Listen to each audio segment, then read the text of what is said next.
नमस्कार। स्वागत है आंगनवाड़ी सहायिका मिनी सभी बहनों का हमारी आज की सच्ची खबरों में। तो सभी बहनें वीडियो को समय से देखें और वीडियो को शेयर करें। तो देखिए, कुछ बहनों के लिए बहुत ही खुशखबरी है।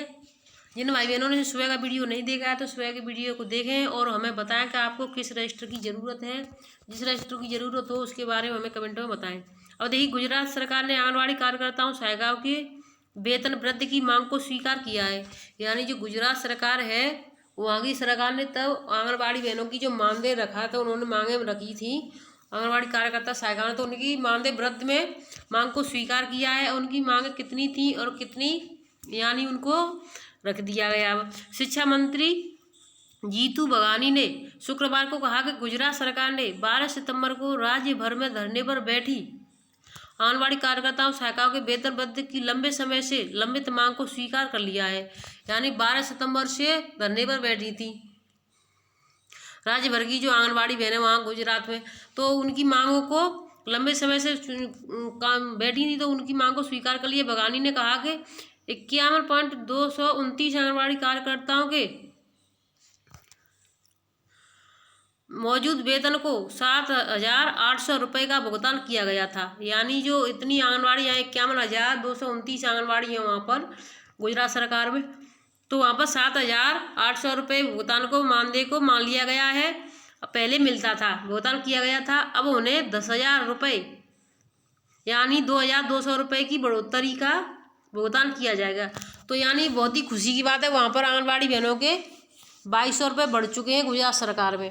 और देखिए, उत्तर प्रदेश की सरकार कभी भी एक पैसा नहीं बढ़ाएगी, और इतने धरने किए तब जा कर के 5 साल में 500 रुपये बढ़े, तो गुजरात सरकार ने एक बार में ही 2,200 रुपये बढ़ा दिए। ये बहुत ही खुशी की बात है उन बहनों के लिए।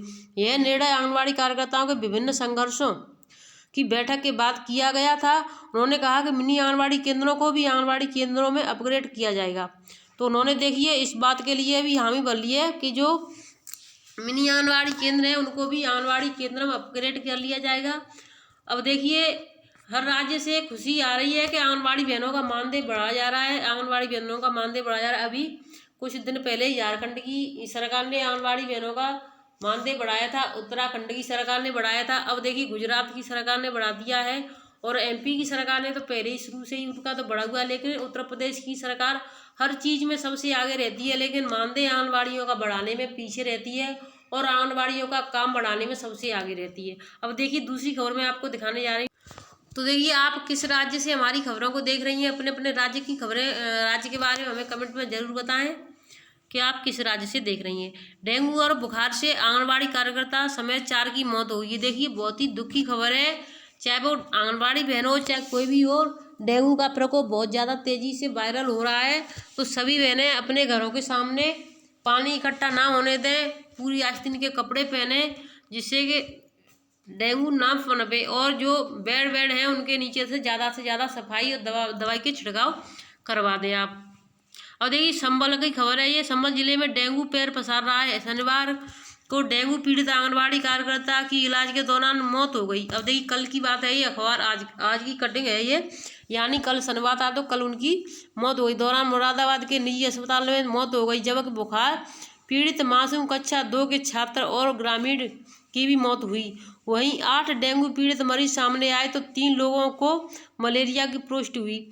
स्वास्थ्य विभाग ने डेंगू के बड़े प्रकोप को लेकर खलबली का माहौल बना है। संभल के गांव हजरत नगर गढ़ी में मोहल्ला वाल्मीकि निवासी नीतू 32 वर्ष पत्नी सुशील आंगनबाड़ी कार्यकर्ता थी। आंगनबाड़ी कार्यकर्ता संभल के हजरत नगर गढ़ी में बीमार आंगनबाड़ी कार्यकर्ता का पति ने 8 नंबर को ड्यूटी की थी, जिसके बाद आंगनबाड़ी कार्यकर्ती और पति को बुखार ने चपेट लिया। दोनों का गांव में ही झोला छाप ने इलाज शुरू किया, लेकिन आंगनबाड़ी कार्यकर्ता की हालत बिगड़ने लगी। इसके बाद परिजनों ने आंगनबाड़ी कार्यकर्ती को मुरादाबाद के निजी अस्पताल में भर्ती कराया गया।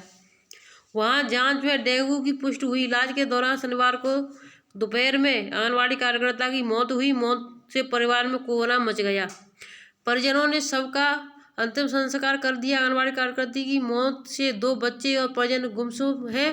स्वास्थ्य विभाग से इलाज सर्विस लाइन्स अधिकारी डॉक्टर मनोज चौधरी ने आंगनबाड़ी कार्यकर्ता की डेंगू की चपेट आने से मौत हुई की पुष्टि की। उन्होंने कहा कि हथरजगंज गढ़ी में स्वास्थ्य शिविर लगाकर ग्रामीणों की जांच कराई जाएगी। वहीं असमौली थाने क्षेत्र की गांव बिलालपुर निवासी राशिद के बेटे साहिल रजा 8 वर्ष और 5 वर्ष की इलाज रजा साहिल रजा को बुखार ने चपेट में लिया। परिजनों ने दोनों के संभल के निजी अस्पताल में भर्ती कराया, जहां इलाज के दौरान शनिवार को साहिल रजा की मौत हो गई, जबकि छोटे भाई आहिल रजा की हालत गंभीर बनी हुई है। साहिल रजा कक्षा 2 का छात्र था। वहीं गांव दुगावार में पवन गोस्वामी की 2 महीने की बेटी अश्वनी की भी बुखार आया।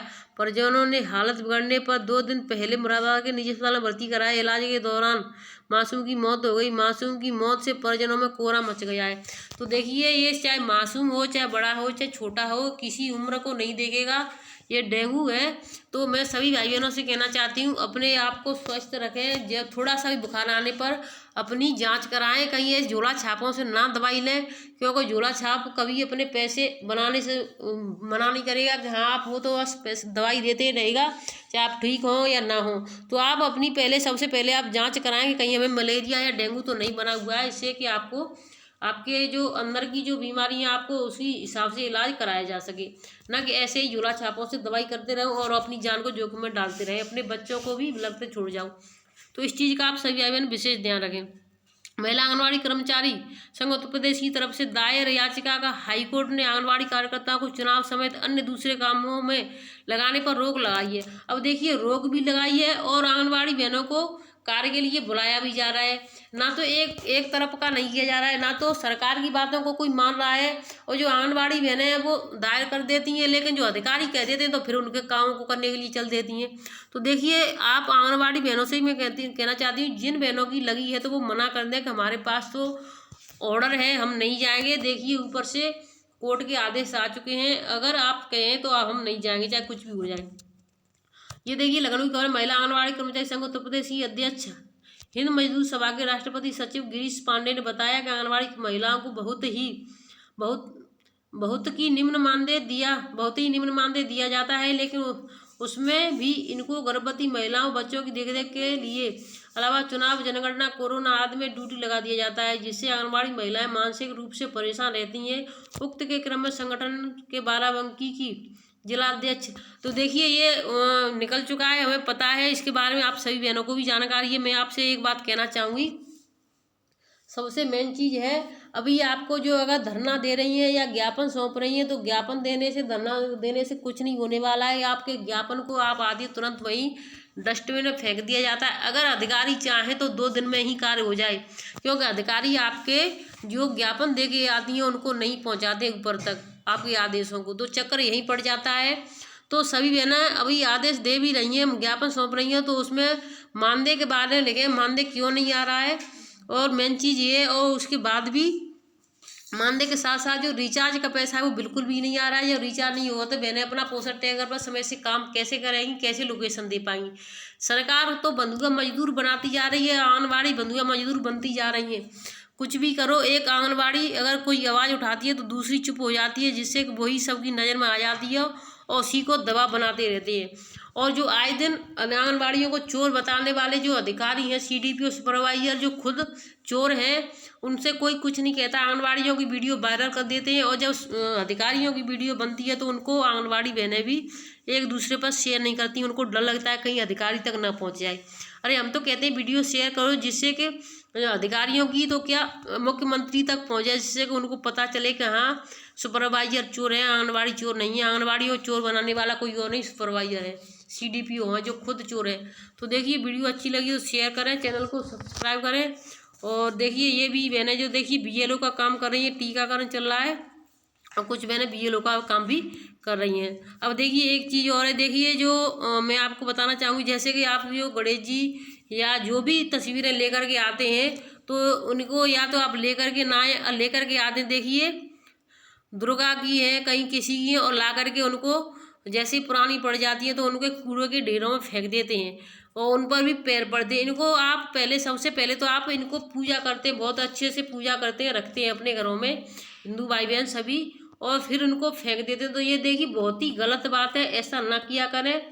इनका भी एक जैसे कहीं आपको नहर या कहीं जैसी कहीं पवित्र स्थानों पर आप जाते हैं तो उनमें वहाँ पर ले जा कर के इनका निपटारा किया करें। ऐसी जगहों पर न डालें कि कहीं इनके ऊपर कोई थूके या गैर रास्ता चलने वाला इस पर टॉयलेट भी कर दे, पैरों के नीचे पड़ रहे हैं तो इनमें भी आप सभी को बहुत ज़्यादा दोष लगता है। धन्यवाद।